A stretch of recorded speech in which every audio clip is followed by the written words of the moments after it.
Morning, everybody. Oh, that's a bit croaky.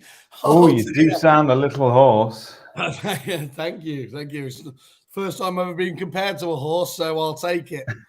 How are you, my friends? I'm doing well. It's a little bit snowy where I am, but you look positively cuddly. I honestly, I couldn't be feeling any more snuggly in a bug kind of affair here. It's gorgeous. They mocked me when I bought this kind of. Can you just for the viewers at home, can you give us a quick twirl? Can you show us the extent of the outfit? I certainly cannot because I'm not showing how far down it goes. It's a shame. I feel like the ladies at home are missing out. But I'm sending you a photo now. Good morning to everybody in property land. Simon Whale joins us fresh from a weekend out at the Negotiator Awards. Simon, tell us how it was. It was sensational, and let's start it. Christian Byfield and anonymous Facebook user. Congratulations, Mr. Mintz and the Normie crew. Congratulations on your own award. Thank you very much. Thank you. Let's put this into context. It's been a decade of you trying to get recognition. You tie up with Kerfuffle and you win it first time round. What does that say about the Kerfuffle bounce? It tells me that people are scared about what we say on this show, Simon. That's the truth of it. That's the truth. Power. This is normally the part in the show where I say I don't believe in awards, that they are purchased baubles that people brag about. But can I just tell you how the Negotiator Awards really is the one that bucks the trend for me? Is it the one that keeps it real? Yeah, it means everything to me.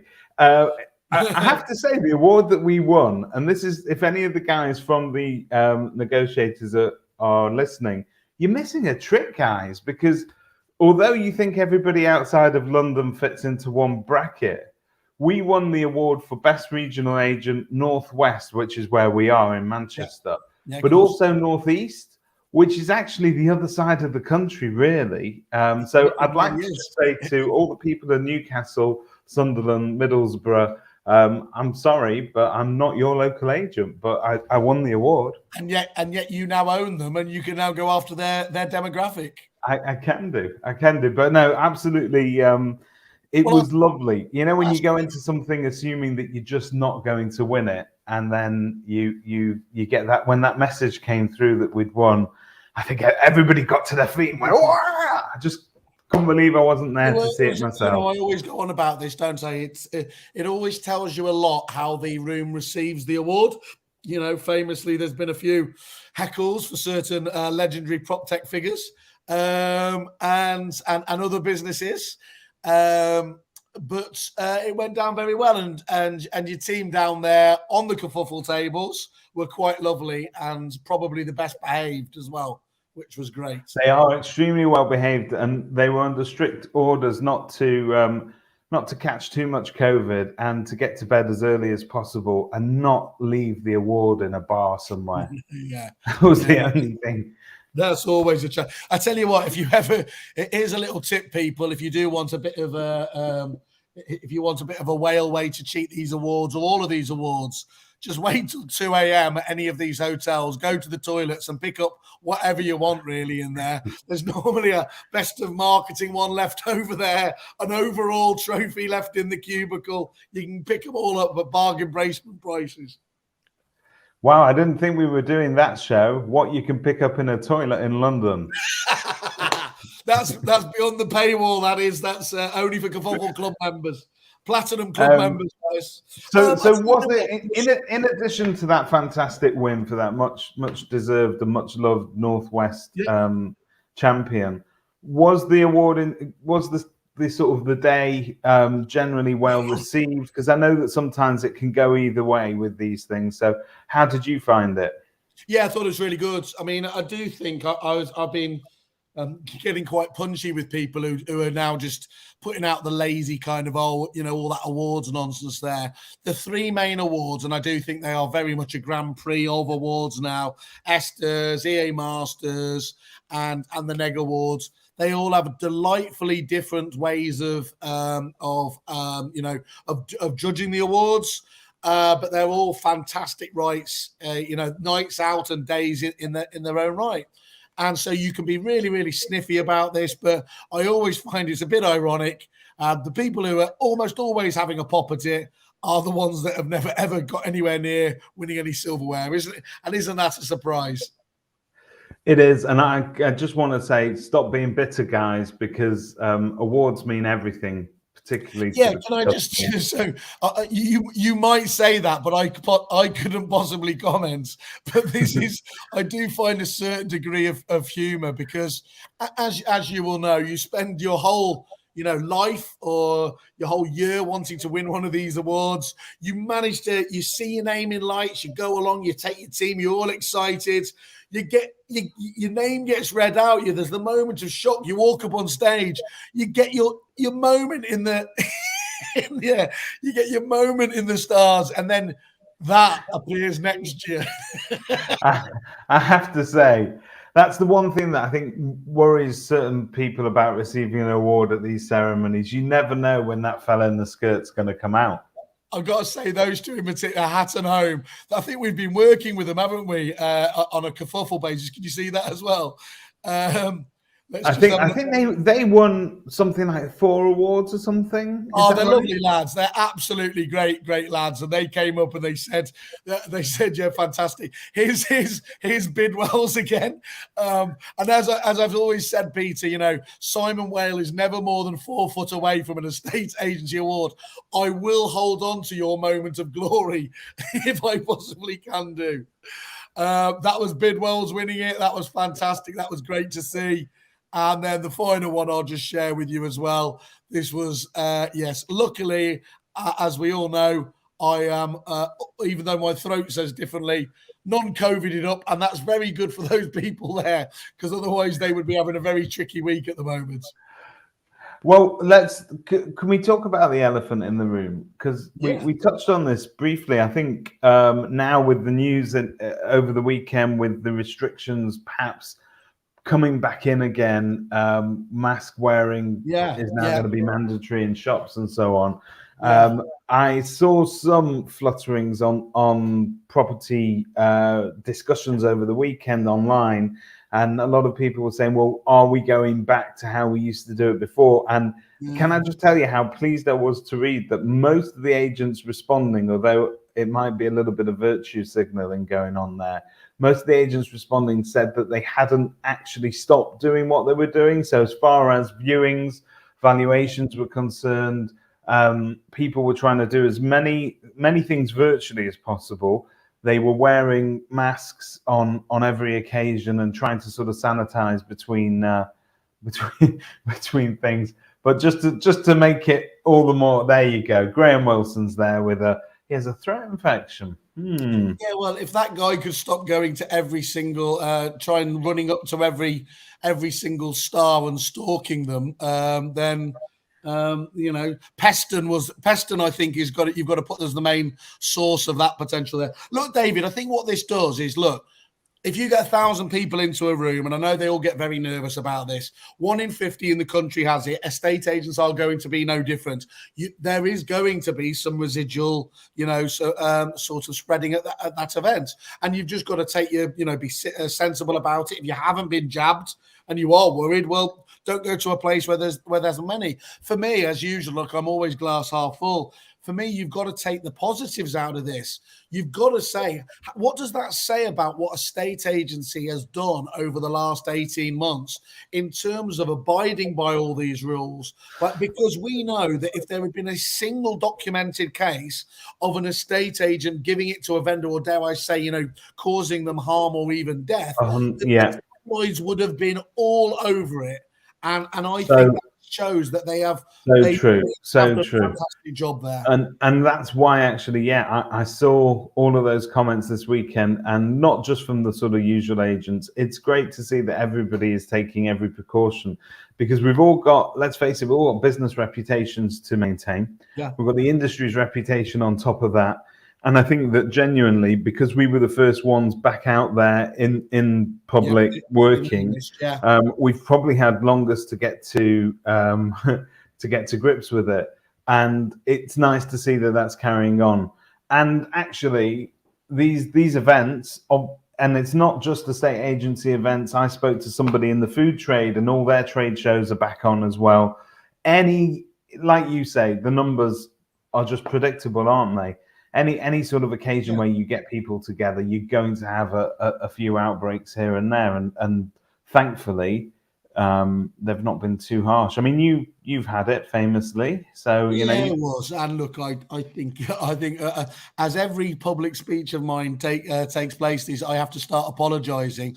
I made the mistake of mocking Nighty at his event because he was doing the whole elbow thing. Well, 48 hours later, I wasn't mocking him so much, was I? And it's just that was there are things you can do, of course, can't you, to mitigate and minimise that affair. But yes, I'm already hearing from a couple of people at the event on Friday who had been walking around saying, "Oh no, I've just got a cold." I've very clearly not just got a cold. So this is the life we lead, the life we chose. How's this for a segue? We're now at the end of November, right? Everybody knows what the end of November means, don't they? Christmas parties. Yay! Christmas is on the way! And because Christmas is on the way, Christmas has come early for Foxtons this year. Simon, what do you make of the news? Two elements there, isn't there? Let's see if I've got the story up here, just to pretend I am. So our friend Mr. Quirk, he of the odd disparaging comments here and here, the odd clickbaity comment, makes the I think actually probably the least contentious story I've seen him write to date here. He talks about the relative rise in share prices of the largest agents, those that are traded. And he talks about it very much being a case of the haves and the have-nots. The haves being people like the LSLs, the Belvoirs, the Martin & Co.'s property franchise group and everything else that have had almost 100% increases in share price over the recent past, and of course because of that stellar valuations. He then talks about those people that have been absolutely destroyed in the marketplace at the moment, the likes of Purple Bricks and Foxtons obviously there, and he draws the analogy, which is probably the only contentious bit I think at the end, which is he makes the point that the former, the haves, are all run by estate agents, whereas the latter are not. And so I think there's a nice article there to draw your own conclusions to, but you're absolutely right. In positively timely fashion, if it's a case of non-executive Avengers assemble, in comes Mr. Peter Rawlings rejoining Foxtons after 16 years. Probably with the most photoshopped photo apart from mine. he is looking extremely youthful over there. That's for sure. He is looking. That's all those stem cells he does. But I mean, I suppose it's a surprise and a non-surprise, isn't it? I think it's very exciting for Foxtons. I myself always have to show my cards, and I'm completely biased. There are some people that have just affected your career in many different ways, and Peter is one of them. It won't be a surprise because most people feel the same way about him. But if that man can't give them some much needed advice at the moment, then I would be especially surprised. And I just made a comment in the thing there that sometimes these non-exec roles are literally just. Is it titular or I don't know how to say the word? Titular, but yeah. It's a figurehead. It's a figurehead. I don't think that'll be the case with him. I think he'll be more hands-on, and I think they actually make a point of that, don't they? Where do they say? Well, he talks about sort of rejoining and looking forward to sort of being instrumental in its growth over the next few years and so on. But But here's the bit. He says this is going to be a much needed shot in the arm for investor confidence. Let's face it. But the key part I read in there was actually the second paragraph, which was he'll be a member of the audit committee, the remuneration committee, and the nomination committee. Now that sounds to me like he is actually going to have some, some quite obviously influence on some of the key areas of the business. I think so. And, going back to Russell Quirk's article, I think what's clear is that Foxtons and, say, Purple Bricks are the pantomime villains of our industry sometimes because, Foxtons for years, although they're very sort of iconic estate agents, the branded up minis, etc., and they were probably one of the first to come out with those flashy London offices and that whole reputation. But let's face it, they've got that reputation in the marketplace of being extremely aggressive, and other independents and corporates sort of took note of that, and they weren't extremely impressed. They're not the cuddliest of people to cozy up to, but certainly made some massive progress there in those early years. And they need to go. They need to go back to that. It's whether or not a state agency during that time has moved on to the extent that the public now wants something different from an estate agent. They don't necessarily want the kind of suit and mini. They want a more caring, cuddlier agent. But there is still a demographic of the company. However, and look, I agree with you in terms of the overall trend, but there is also somebody who just wants results and frankly don't care how, what the machine is that gets rid of it. I think Henry Marr 80, who comments on Property Industry Eye, though, agrees more with you because he says, I think the issue with Foxtons is deep set in their loss of culture within the business.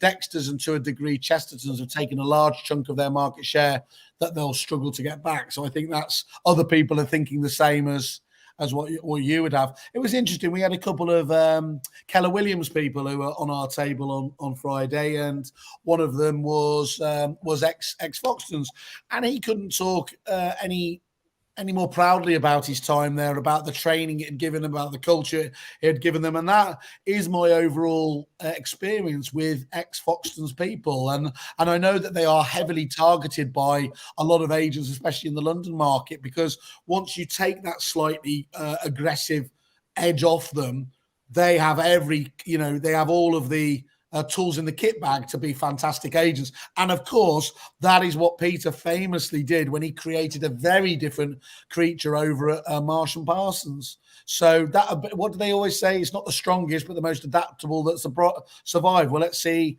in both of these cases, Purple Bricks and obviously Foxtons now, they've hit a bit of a brick wall. How they recover from this is going to be fascinating. What's interesting about about Purple Bricks is that they seem at the moment to just veer from calamity to calamity in terms of their coverage in the press. And I think we won Meme of the Week this week, didn't we? Yes, you did. I'm just going to show that very briefly. If I can share this, let's have a quick look.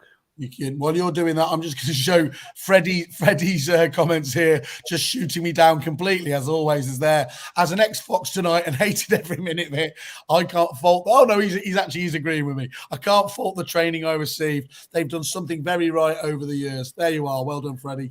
And no, as you said quite rightly there, anytime you can get anytime you can get a little Britain thinking like this. So this was over there, change of IT systems, wasn't it? And had a and genuinely, before you go about making a meme up about a well-known household name, you've also got to sort of a little bit of judgment has to go into whether or not they're worth taking a pop at. But I think with Purple Bricks, I think part of that equation is the fact that they do have a reputation.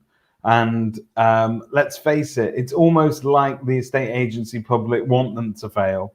And when you read these stories, the first thing that springs to mind is that, well, of course, this was bound to happen. If you're paying cut rate fees, this is where it's all going to come out. But it's interesting. They've got this problem on the letting side of things. They've had a problem with the conveyancing side of things, as many agents have. Let's face it, it's not just purple bricks. No. That does that show us? I mean, look, we talk about reliance on technology and prop tech all the time. The conveyancing industry almost ground to a halt there for 3 or 4 weeks over that debacle.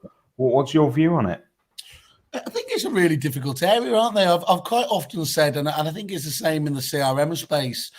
These big amorphous moves in terms of, you know, your big strategic partners and your big suppliers.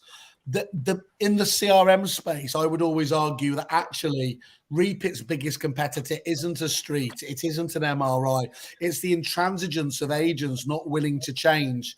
And yes, you can blame to a little degree maybe the CRM companies or the conveyancing companies by not being able to make the ROI case specifically. But to a large degree, it is just the fact that, you know, the agents themselves don't want the disruption.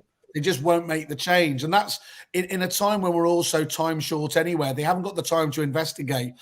And what needs to happen, and dare I say, a certain little pink company, what I believe our job is to do, is to look at it really, really, you know, evenly and say, look, yes, there may be small disruption in there, but to lay it absolutely clearly on. But here's the opportunity cost of you not making that move, because that is, by without a shadow of a doubt, the biggest you know, potential damage to your business of not make, you know, you hear it all the time when companies say, I wish we'd done this ages ago. Well, if you know that yourself, don't be put off by those big decisions. And I think you've got to, I think what these episodes show is that you've got to get the compliance right at the same time. So when you push that go live, you've got to make sure that you have everything in. And these days, there are ways of testing it before you push the button so that you don't let yourself down. And if you don't know what we're talking about, give us a call, have a chat with us. It's really hard, isn't it? I mean, I think what we're looking at now, the days of kind of due diligence used to be, in the talk I was doing on Friday with the 6 people that were listening, we were talking about how the modus operandi of salespeople, and I believe this is the case, as I used to be in it myself, you know, it used to be, well, can we have your testimonial list, was the question, obviously, from every agent. And the salesperson would faithfully give 3 or 4 names back. And I'd make the point that that person's a mate of theirs that they go to the, you know, the football with and drink with, that person they used to work with, that one they met on Tinder. This is not the due diligence source that you want and need when you're making these important things. We as a company, of course, operate with, we know who on the whole for the biggest companies at the moment, and will only increase going forwards, who's using which companies, which ones are happy with it, which ones are kind of like a little bit it's okay, and then those that have had a, you know, a less than perfect experience. Now we're in the position with our members, you know, to be able to lean into those contacts and say, look, would you mind talking to these people and just explaining what you think, you know, because you're obviously at the coalface. A really interesting topic is reviews, because famously estate agents, they live in fear of a negative review being placed against them, either on Google, Facebook, Trustpilot, you name it. There are a number of different places you can leave a review, and Kerfuffle tends to have really good reviews for suppliers. And when you talk to agents about people that have had negative experiences and say, well, you know, would you write a review about that? We tend to think that this industry is a very small space, and we bump into each other too often for people to express their thoughts and feelings in public. It's an odd one, isn't it? It really is. I came up with a fictional company and said, imagine there was a company called The Dream Club, which had potentially was not servicing, you know, their clients in the right way, but had a very, you know, was still going out there banging the drum about how fantastic they are. You know, it whispered in smoky rooms, people would understand entirely what was going on. But it wasn't happening at a social media level. It wasn't happening on review sites. A, because that company was quite litigious, but secondly, people just couldn't be asked with the you know, they couldn't be asked with the hassle factor. So that's a real break, isn't it? I mean, you know, in the consumer world, if BT, for example, bollockses up somebody's Wi-Fi, they get absolutely smashed all over Twitter. Now that isn't happening. Well, what I think we found a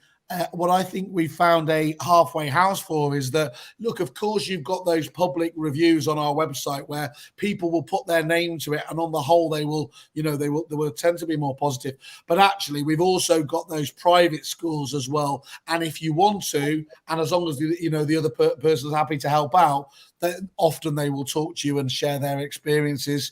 Before you go into and I think experience.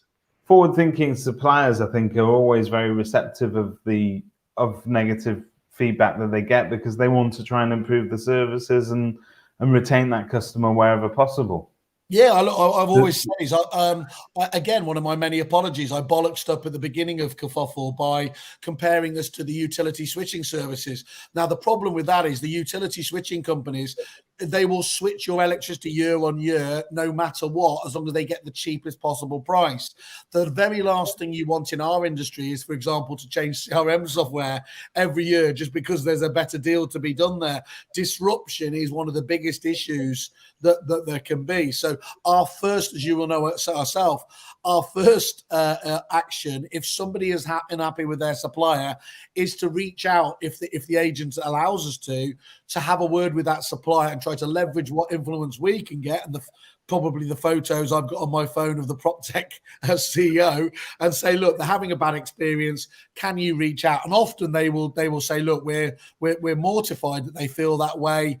And you know it yourself, David, 3/4 of the time they actually manage to resolve those issues. It is. And I spoke to one supplier the other day who are probably going back like 8 or 9 years ago, had a really sort of bad rep for customer service, have totally turned it around, but completely based on customer feedback, have completely sort of righted that ship. And I think that's something that needs to happen more often, because this technology doesn't get any better if you just leave it as it is. You need to keep giving that feedback, and they need to keep. And David, look, you've heard the phrase, with great power comes great responsibility. That whole net promoter score, that customer satisfaction, whether they're doing it on purpose, it's being abused at the moment. And it's almost like you can't realistically do this properly yourself. You become too involved in the process. If you put out famously, again, one of those companies we named earlier, they used to go for reviews right at the outset with the listing, and that's all well and good. And if you blink, it's fine, because that's when the vendor is happy, they haven't had any issues, and they're thinking they're going to move into their dream home in the next couple of weeks. Rather than at the end of the process, once they've gone through sales progression and broken chains and all of that stuff, it needs somebody sat in the middle, dare I say it again, like ourselves, to take those neutral readings of people. But here's the thing that we can then throw back to the suppliers. What they've got then is a proper barometer of success. It's not sugar-coated. And if they're operating on the basis that their net promoter score is a stellar Apple S70, and actually estate agents are telling them that it's more down with Weatherspoons, then they need to be able to act on that. Otherwise, they're operating in the dark. There's a lot of pride that sometimes goes into business, and estate agents are no different to this. I mean, 4 or 5 years ago, I can recall having a chat with Peter Knight after we failed to win an EA Masters Award, and I called just saying, look, why aren't we excellent? Why did we not fit that bill?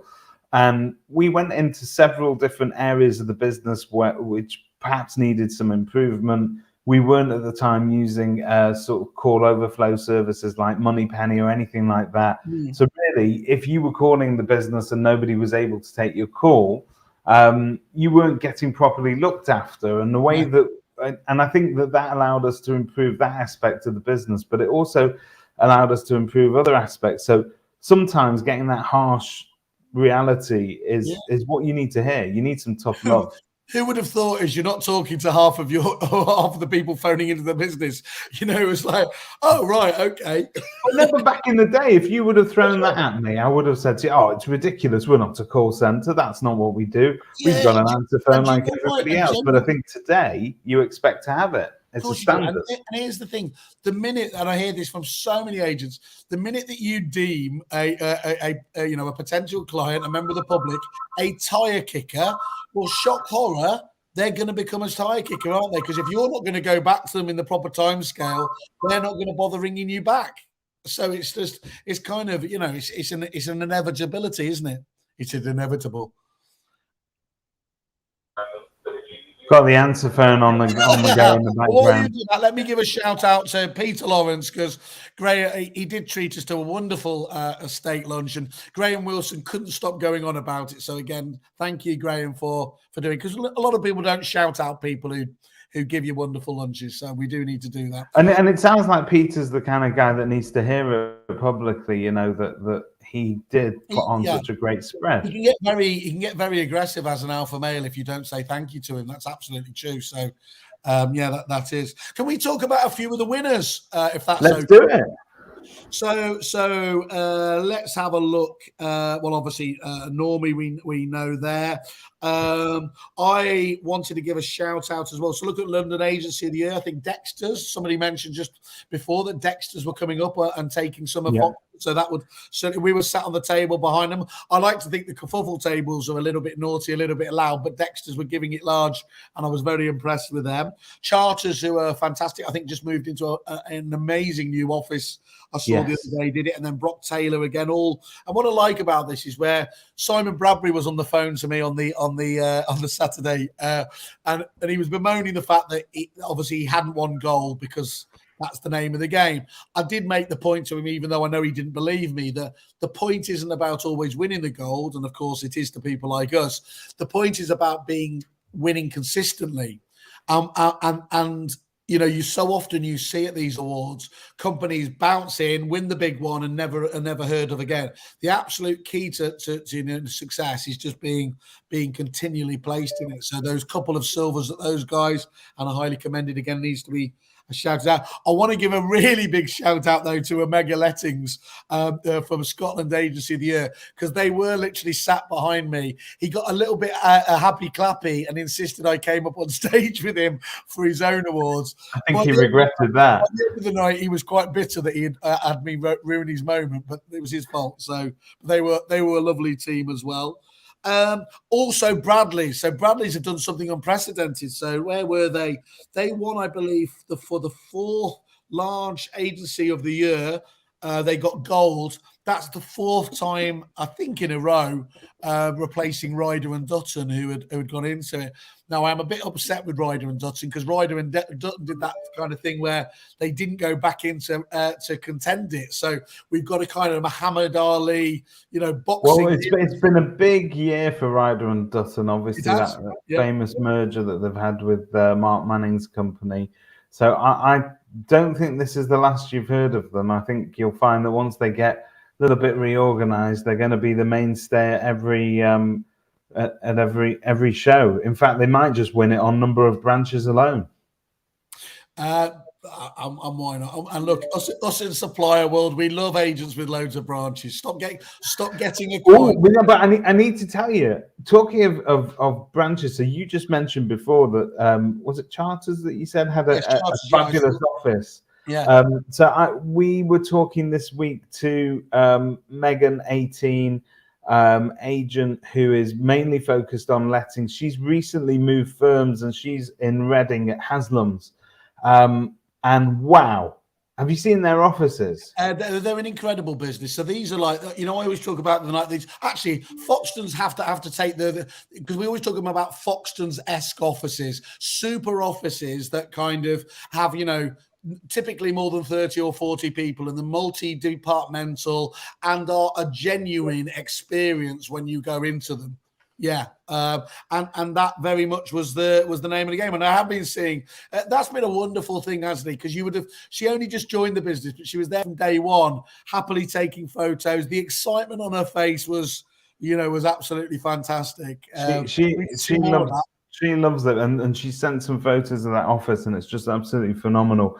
I think actually in the new year we'll end up running a competition for estate agent office of the year, but just working working on aesthetics, because estate agency offices, they're changing, aren't they, in terms of the way that they look They and the way that absolutely are, what they they're doing function. to do it. Yeah, it's no longer enough just to have a fridge, is there? For example, the likes of Red Brick have a coffee shop, and I mean, I know that kind of people have done that, but they're continuing to explore the kind of what the public wants. If you are going to be on the high street, make it different, make it what people are after. So we're going to run a competition on that. We'd love to see how you run your office and how it looks, and what you're offering members of the public when they stop in, because that's a challenge nowadays. We have done a lot virtually. Yeah. When we get back to normal, how are you going to get people into your offices again? How do you make them feel comfortable? I've just sussed out what you're doing. Famously, of course, Kerfuffle, even before lockdown, we don't have a head office, and so like the traveling gypsies we are, whenever we want to have a board meeting or a get together, we descend, don't we, locust fashion, onto a business, one of our partners. So what we're trying to find out now is who's going to have the best sandwiches, who's got the best table football. Oh, you caught me. You caught me. It fascinates me, because I think that estate agency offices, in terms of the atmosphere inside the office, it can, because at times it can get extremely fraught. And I think the surroundings, I mean, I spoke to Luke Sinclair the other week, and he just told me that he'd finished refurbing one of the offices. And I sort of asked him how often he does that. And his answer wasn't the customers expect it to be done every few years or it looks better for the public. He actually said the words, he would like his staff to want to come to work and in a nice environment, which I think it tells you everything you need to know about Luke. Well, and he does. And dare I say, one of the things that I love about Luke, and I've said to Peter, I think he should do this. You know how he's had a lot of Aussie agents over the years. And actually, there's a few people who got a bit sniffy. Oh, here's the Aussies again teaching us everything. I don't mind that, because they are at the very top of their game. But what I do think we should do is we should highlight somebody who's been to Australia, who has taken the time out to go to AREC, who has studiously noted what they do well, who has paid to go and sit with Tom Panos, Mr. McGrath himself, everything else, and has brought it back but siphoned into what works in a UK marketplace. Yeah. Now, I don't know anyone who has done that better than Luke Sinclair. Potentially Nathan Emerson, obviously at the forefront, who came over, and Richard Polferman, who went over there. But I think that's a much more interesting angle now, isn't it? Is to say, what do we have to learn from these businesses? Absolutely, because you go over to somewhere like Sydney or Melbourne, and you'd think there's a million miles away from Leicester, which is where Luke is. But he's taken a little piece of that sunshine and sprinkled it in his office. I always wonder whether he gets done by the ASA for Knightsbridge Estates in Leicester. it seems very upmarket, though. It's one of those brands. Well, I watch his wonderful street videos, which I think is, just absolutely nails the community angle, doesn't it? It's a great idea that there's a few agents doing that. I saw Jim Parker doing one the other day in Scotland, and although it needs subtitles, it means a lot to the people there. I'm told. Jim's rapidly. I've got Jim. Just to let you know, Jim, I've got Jim on my watch list there. You kept going on about him, and I must admit now I'm starting to really get what that fella's all about. It's now he's a great agent, and he's doing a lot on social at the moment in terms of interviewing people as well. That's so great. He certainly knows that video is working. And can I just continue you can indeed. Drivers and Norris, everyone will know Drivers and Norris. They are yet again one small lettings agency of the year. So fantastic stuff there. Whatever that guy does, Scott Alu, bottle it and you'll just win awards, because it's absolutely fantastic. Southwest Agency of the Year, Absolute Sales and Lettings, another great one we've been lucky enough to work with there. As I said before, that was Bidwell's, the fantastic agency over kind of East Midlands, isn't it, and beyond, have done fantastically well.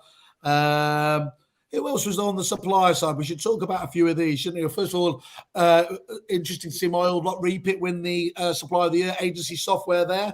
Repit, Desres, and then Coho in bronze there. So clearly still doing something right there. I know that Sprift won a highly commended award, I think. They got If I'm not committee, mistaken. technology apps, Gold the Lettings Hub. I was quite interested to see that actually. I thought that is very well deserved. You know, probably not one of those high profile, shinier kind of businesses, but does a lot of just really good day to day business. So that was really good. Mio in silver. I'm a big fan of the Mio platform. I think once that hits critical mass, you're going to see something quite special there. And of course, Spectre. It wouldn't be an awards ceremony, wouldn't it, without Heather and Tom and the team there? Sorry, and I should say Stella as well, the fantastic Stella there with a fantastic new haircut.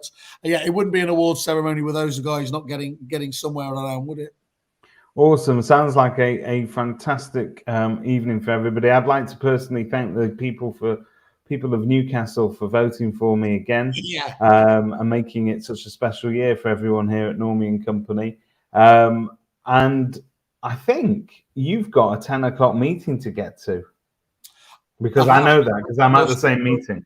You're absolutely right. Thank you for notifying me of that. So that's really, I want to wish everybody in estate agency land a wonderful week ahead. If we can be of any help, just reach out. And Simon, you got much planned this week? You got RAN at the end of the week? Oh, I've got RAN looking forwards. Always love a RAN conference. Absolutely going to be all over that. They have tried to ban the kilt, but we're going to discussions are ongoing to see what I'm allowed to wear. So yes, stay safe out there, people. Mask up and take care of yourselves. Love you guys. Bye in Property World. Have a good one.